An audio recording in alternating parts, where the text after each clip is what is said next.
وکتل هغه خلک چا چې د الله د نبی د حدیثو بې عزتي کوله سورج مخکې تاسو وکتل د پېښور په زمین باندې د شیخ عبدالله سلفي صاحب په مدرسه کې زمونږ د شیخ فهیم الله حفظه الله په نگرانۍ کې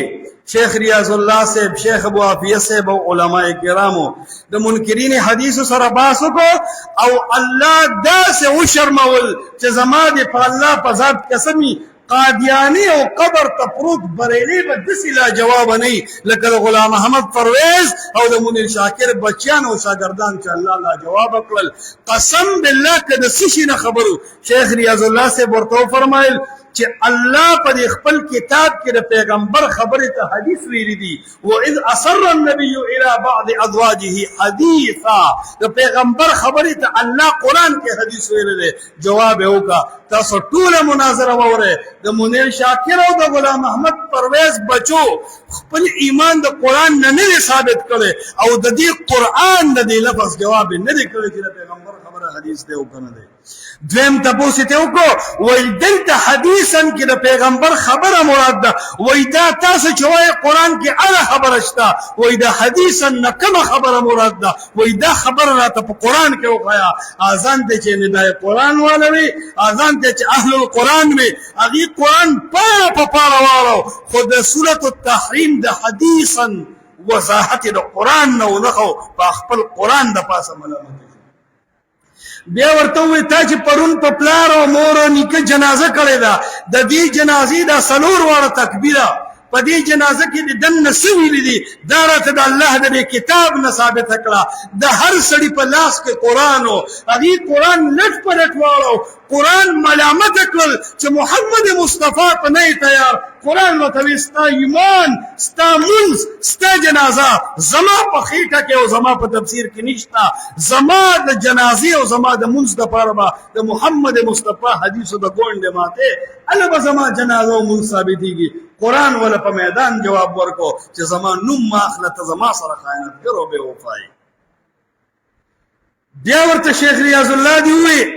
چې الله وی ما دوسي نازل کړ دي وانزل الله عليك الكتاب والحکمه ما قران نازل کړی دی ما حکمت نازل کړی دی ته د قران نازلېدل منی د حکمت د نزول د حدیث د نزول ولې نه منی قسم بالله ټول مناظره وره منکرین حدیثو سیوا د جړاو د فریاد او د خندا او د چغونه بغیر هغه قوم سره بل اس نو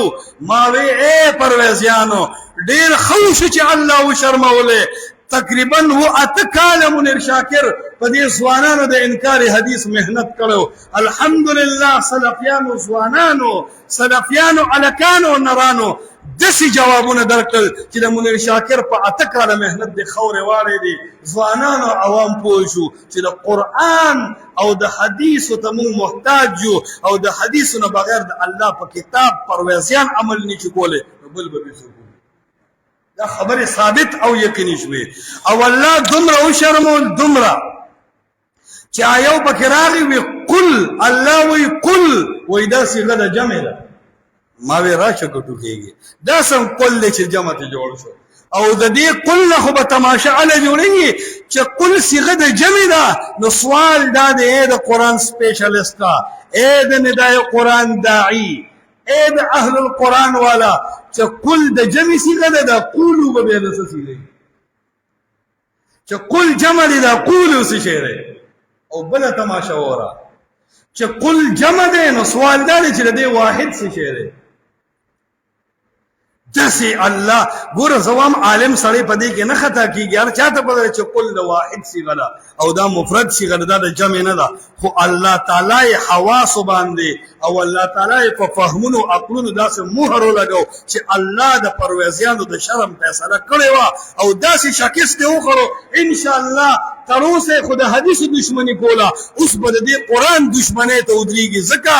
د دې د ذهن مطابق قرآن دې سره ډېره بې وفایي وکړه ځکه دې چې په قرآن کم ننګ کو هغه شی د قرآن نه ثابت نه کو د خو په قرآن داسې ننګ کوئ دا ټول مونځ به د قرآن نه ثابت هم قرآن ورته وایي چې د محمد مصطفی دشمنۍ ته ولاړئ زمانه به خپله عقیده او خپل عمل ثابت نه کړي او بیا د مباهلین مو تښتېدل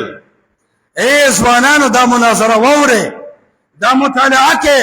دې کې ستا لپاره حجت پروت دی چې چا د الله د نبي حدیث چیړلی دي جعل الذلة والصغار على من خالف امري د الله نبی فرمایلی دي چا چې زما د حدیثو دشمنی کړې ده الله بیزتی او ذلت د هغه په مقدر کې لیکلی دی والله شرمولی دی لکه منکرین حدیث چې شرمول